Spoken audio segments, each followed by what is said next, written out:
We are celebrating Hispanic and Latin American Heritage Month, and what better way to do that than dive into the music world, my favorite. The 2024 Latin Grammy nominations are shaping up to be an all-star reunion this week. The Latino Recording Academy announced this year's contenders, and they span across 58 categories. Producer and songwriter Édgar Barrera, Colombian singer Karol and Bad Bunny leading the pack with the most nominations.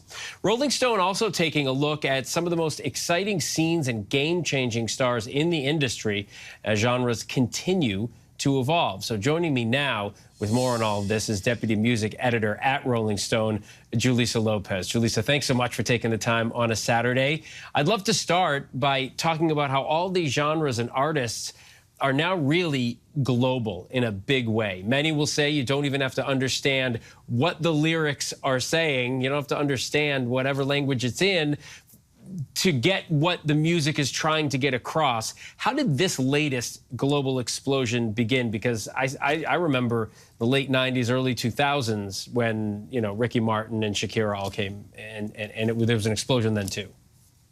Absolutely. So Latin music is bigger and more global than ever.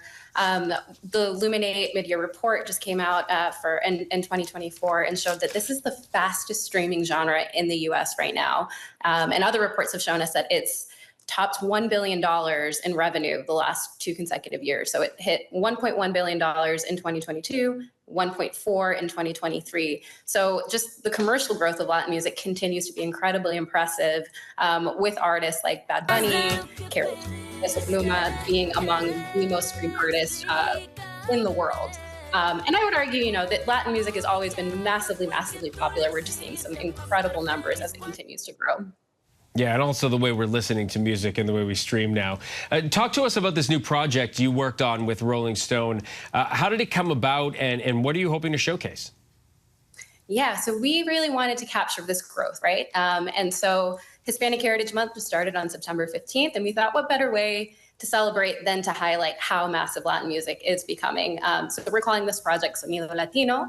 And we decided to kind of capture a few of the emerging scenes and rising artists all across Latin America who could be the next big thing, who could be the next Bad Bunny, the next Karol G. So some of the areas that we wanted to explore are the Dominican Republic, where we're seeing a lot of growth in the merengue space with artists like Le Tompe, El Rubo Acordeon. Also in Mexico, you know, Mexico has really been impressive with the growth of regional Mexican music, but there's also a really impressive reggaeton scene there. So we wanted to highlight some artists like El Malia, Young Lucas, and we've also kind of captured a few other places like Venezuela, Argentina, where we might see the next big thing. All right, so I'd like you to just take a second and get your crystal ball out. We want to go back to the Latin Grammys. There are so many categories, but, you know, the most coveted are obviously Best Artist, Best Album, a Song of the Year, as it is in most of these award shows. Give us some insight. Who do you think will win in each of these categories in November? Who has the best shot? Absolutely. So, I mean, Édgar Barrera, again, for the 2nd consecutive year, is the person with the most nominations. He won 13 nominations last year, 9 this year. A lot of this is because he works with some of the biggest artists in the industry, including Maluma, Grupo Frontera, Shakira. I think we're going to see a lot of wins for him. And then Karol G. Karol G won Album of the Year last year for her amazing record, Mañana Será Bonito, which broke records and, you know, all over the place. And so she released kind of a second part, a continuation of that album called Mañana Será Bonito Bichota Season, which is up for 8 nominations this year. So I think she'll also continue to have a huge year. And then, of course, there's Bad Bunny. Bad Bunny had an incredible year, one of the highest grossing tours in the world last year. And his album, Nadie Sabe Lo Que Va a Pasar Mañana, is also up for 8 nominations. So I think we're going to keep seeing those names over and over. Julissa Lopez from Rolling Stone, thanks so much for taking the time. Do appreciate it.